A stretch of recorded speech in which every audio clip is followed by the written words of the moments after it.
दक्षिण भारत की नदियाँ। दक्षिण भारत अर्थात प्रायद्वीपीय भारत में मुख्य जल विभाजक का निर्माण पश्चिमी घाट द्वारा होता है, जो कि पश्चिमी तट के निकट उत्तर से दक्षिण की ओर स्थित है। प्रायद्वीपीय भारत की अधिकतर नदियां जैसे महानदी, गोदावरी, कृष्णा तथा कावेरी पूर्व की ओर बहती हैं और बंगाल की खाड़ी में गिरती हैं। पूर्व की ओर बहने वाली ये नदियां अपने मुहाने पर उपजाऊ डेल्टा का निर्माण करती हैं। प्रायद्वीपीय भारत की नदियों का मुख्य अपवाह तंत्र मुख्य रूप से वृक्षनुमा प्रकार का होता है। इसके विपरीत नर्मदा, ताप्ती तथा माही नदियां पश्चिम की ओर बहने वाली मुख्य नदियां हैं, जो बंगाल की खाड़ी में न गिरकर अरब सागर में गिरती हैं और डेल्टा के स्थान पर ज्वारनदमुख अर्थात एस्चुआरी का निर्माण करती हैं। एस्चुआरी जल की एक ऐसी अर्ध संलग्न तटीय स्थलाकृति होती है जहां नदियों द्वारा बहाकर लाया गया सारा मलबा बहकर सीधे समुद्र में चला जाता है। समुद्र तथा नदियों के इस प्राकृतिक मिलन बिंदु को ही एस्चुआरी या ज्वारनदमुख कहा जाता है। संपूर्ण विश्व में सबसे बड़ी एस्चुआरी सेंट लॉरेंस नदी की है। प्रायद्वीपीय भारत में पूर्व दिशा में बहने वाली नदियों का उत्तर से दक्षिण की ओर सही क्रम सुवर्णरेखा, महानदी, गोदावरी, कृष्णा, पेन्नार, कावेरी और वेगाई है। इनमें सुवर्णरेखा नदी सबसे उत्तरी भाग की ओर बहती है, जबकि वेगाई नदी सबसे दक्षिणी भाग में प्रवाहित होती है। गोदावरी नदी प्रायद्वीपीय भारत की सबसे लंबी नदी है, जिसकी कुल लंबाई 1465 किलोमीटर है। इसका अपवाह तंत्र प्रायद्वीपीय नदियों में सबसे बड़ा है।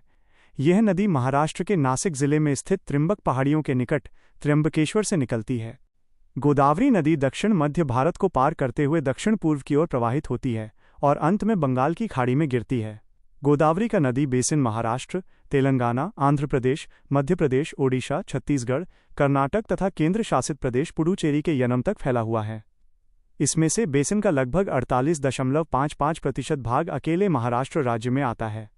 गोदावरी नदी के विशाल आकार और व्यापक विस्तार के कारण इसे दक्षिण गंगा तथा वृद्ध गंगा के नाम से भी जाना जाता है।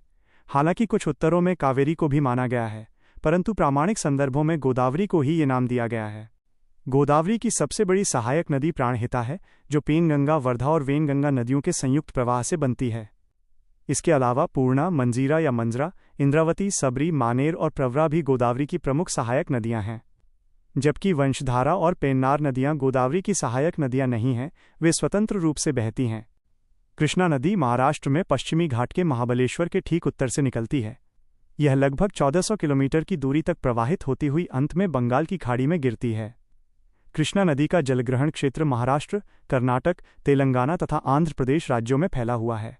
कृष्णा नदी की प्रमुख सहायक नदियों में तुंगभद्रा, कोयना, मालप्रभा, पंचगंगा, दूधगंगा, घटप्रभा, मुसी और भीमा शामिल हैं। कृष्णा नदी के जल बंटवारे को लेकर आंध्र प्रदेश, तेलंगाना, कर्नाटक और महाराष्ट्र के बीच वर्ष 1957 से विवाद चला आ रहा है। इसके समाधान हेतु आर.एस. बच्चावत और ब्रिजेश कुमार की अध्यक्षता में 2 अलग अलग न्यायाधिकरणों का गठन किया गया था। कावेरी नदी कर्नाटक के कोडागु जिले में स्थित ब्रह्मगिरी की पहाड़ियों में तालकावेरी से निकलती है। ये नदी कुल 800 किलोमीटर की लंबाई में बहती हुई तमिलनाडु के पूमपोहार के पास बंगाल की खाड़ी में समाहित हो जाती है। कावेरी नदी को भारत की एक अत्यंत पवित्र और ऐतिहासिक नदी माना जाता है। कावेरी नदी का कुल अपवाह क्षेत्र 81,155 वर्ग किलोमीटर है, जिसे CWC के अनुसार 87,900 वर्ग किलोमीटर भी माना जाता है। इस नदी का विस्तार केरल, कर्नाटक, तमिलनाडु तथा केंद्र शासित प्रदेश पुडुचेरी में है। पहाड़ों से नीचे उतरने के बाद कावेरी नदी दक्कन के पठार में प्रवाहित होती है। यहाँ ये 3 स्थानों पर 2 धाराओं में बंटकर आगे फिर से एक हो जाती है। इस प्रक्रिया में यह नदी श्रीरंगपट्टनम, शिवसमुद्रम और श्रीरंगम नामक 3 प्रसिद्ध नदी द्वीपों का निर्माण करती है। कावेरी नदी की प्रमुख सहायक नदियां अमरावती, भवानी, हेमावती, अर्कावती और काबिनी हैं। काबिनी नदी को कपिला नदी भी कहा जाता है, जो केरल के वायनाड जिले में पनामार्म और मंतावडी नदियों के संगम से निकलती है और कर्नाटक में कावेरी से मिल जाती है। भारत में जल के आयतन की दृष्टि से सबसे बड़ा जलप्रपात कावेरी नदी ही बनाती है, जिसे शिवसमुद्रम या शिवनासमुद्र जलप्रपात कहते हैं। यहाँ उत्पन्न होने वाली पनबिजली की आपूर्ति मैसूरू, बंगलुरु तथा कोलार स्वर्ण क्षेत्र को की जाती है। कावेरी नदी के जल का बंटवारा तमिलनाडु, कर्नाटक, केरल और पुडुचेरी के बीच विवाद का विषय रहा है। महानदी छत्तीसगढ़ के धमतरी जिले में स्थित सिहावा पहाड़ी से निकलती है। ये 851 किलोमीटर लंबी नदी है, जो छत्तीसगढ़ और ओडिशा राज्य में बहती हुई ओडिशा के पारादीप के पास बंगाल की खाड़ी में गिरती है और डेल्टा बनाती है। महानदी का कुल बेसिन क्षेत्रफल 1,41,589 वर्ग किलोमीटर है, जो छत्तीसगढ़, ओडिशा, झारखंड, महाराष्ट्र और मध्य प्रदेश में फैला है। महानदी के बाएं तट से मिलने वाली सहायक नदियां शिवनाथ, हसदेव, मांड और ईब हैं।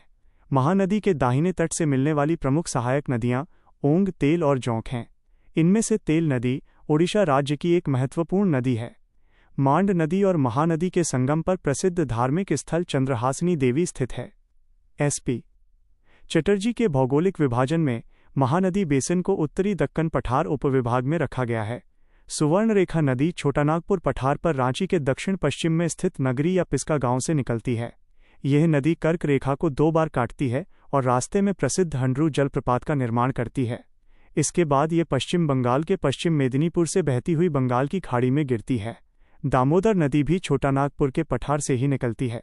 पेन्नार और पल्लार नदियां दक्कन के पूर्व की ओर बहने वाले नदी तंत्र का हिस्सा हैं, जो पूर्व में बंगाल की खाड़ी में गिरती हैं। इसी प्रकार वंशधारा और नागावली नदियां पूर्वी घाट से निकलकर सीधे बंगाल की खाड़ी में गिरती हैं। केरल में पाम्बार, भवानी और कबानी पूर्व की ओर बहने वाली नदियां हैं। नर्मदा नदी मध्य प्रदेश में मैकाल पर्वत श्रेणी की अमरकंटक चोटी से निकलती है। इसकी कुल लंबाई 1312 किलोमीटर है और इसका जलग्रहण क्षेत्र 98,796 वर्ग किलोमीटर है। ये अरब सागर में गिरने वाली प्रायद्वीपीय भारत की सबसे बड़ी नदी है। नर्मदा नदी उत्तर में विंध्याचल और दक्षिण में सतपुड़ा पर्वत श्रेणियों के बीच एक गहरी रिफ्ट घाटी यानी विभ्रंश घाटी से होकर बहती है। विभ्रंश घाटी में प्रवाहित होने के कारण ये अपने मुहाने पर गाद जमा नहीं कर पाती, जिससे ये डेल्टा न बनाकर एस्चुआरी बनाती है। नर्मदा नदी जबलपुर के पास संगमरमर की चट्टानों के बीच से बहते हुए तीव्र ढाल से गिरती है और प्रसिद्ध धुआंधार जलप्रपात बनाती है। तवा नदी नर्मदा की एक प्रमुख सहायक नदी है। प्रशासनिक दृष्टि से छत्तीसगढ़ के राजनांदगांव और कबीरधाम जिले भी नर्मदा बेसिन का हिस्सा है। ताप्ती या तापी नदी मध्य प्रदेश के बैतूल जिले में मुल्ताई के पास सतपुड़ा की पहाड़ियों से निकलती है। इसकी लंबाई 724 किलोमीटर और बेसिन क्षेत्रफल 65,145 वर्ग किलोमीटर है। नर्मदा की तरह ताप्ती भी विभ्रंश घाटी में बहती है और खंभात की खाड़ी में गिरते समय एस्चुआरी बनाती है।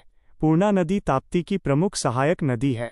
माही नदी मध्य प्रदेश से निकलकर राजस्थान और गुजरात से बहती हुई अरब सागर की खंभात की खाड़ी में गिरती है। वैतरणा नदी महाराष्ट्र के नासिक जिले में त्रिंबक पहाड़ियों से निकलकर पश्चिम की ओर अरब सागर में गिरती है। पेरियार नदी केरल में पश्चिम की ओर बहते हुए वेम्बनाड झील के रास्ते अरब सागर में गिरती है। क्षेत्रफल के अनुसार नदी बेसिनों की तुलना करें तो गोदावरी का बेसिन 3,12,812 वर्ग किलोमीटर, कृष्णा का 2,58,948 वर्ग किलोमीटर, महानदी का 1,41,589 वर्ग किलोमीटर, नर्मदा का 98,796 वर्ग किलोमीटर, कावेरी का 81,155 वर्ग किलोमीटर तथा ताप्ती का 65,145 वर्ग किलोमीटर है। संपूर्ण भारत में गंगा के बाद गोदावरी का नदी बेसिन दूसरा सबसे बड़ा बेसिन है। प्रायद्वीपीय नदियों की लंबाई के घटते क्रम में सबसे पहले गोदावरी 1,465 किलोमीटर, फिर Krishna 1,400 kilometre, Narmada 1,312 kilometre, Mahanadi 851 kilometre, Kaveri 800 kilometre और अंत में ताप्ती 724 किलोमीटर आती है। सोन नदी के उद्गम को लेकर मध्य प्रदेश के अनूपपुर जिले के सोनमुड़ा और छत्तीसगढ़ के सोनबच्छरवार दोनों का नाम आता है। सामान्यतः अमरकंटक को इसका उद्गम माना जाता है, जहां से सोन नदी उत्तर की ओर बहकर पटना के पास गंगा में मिलती है और नर्मदा नदी पश्चिम की ओर बहकर अरब सागर में गिरती है। चंबल नदी मध्य प्रदेश में इंदौर के पास डॉक्टर अंबेडकर नगर, महू की जानापाव पहाड़ी से निकलती है। ये नदी अपनी उत्खात भूमि अर्थात बैडलैंड टोपोग्राफी और गहरे खड्डों रवीन्स के लिए पूरे भारत में विख्यात है।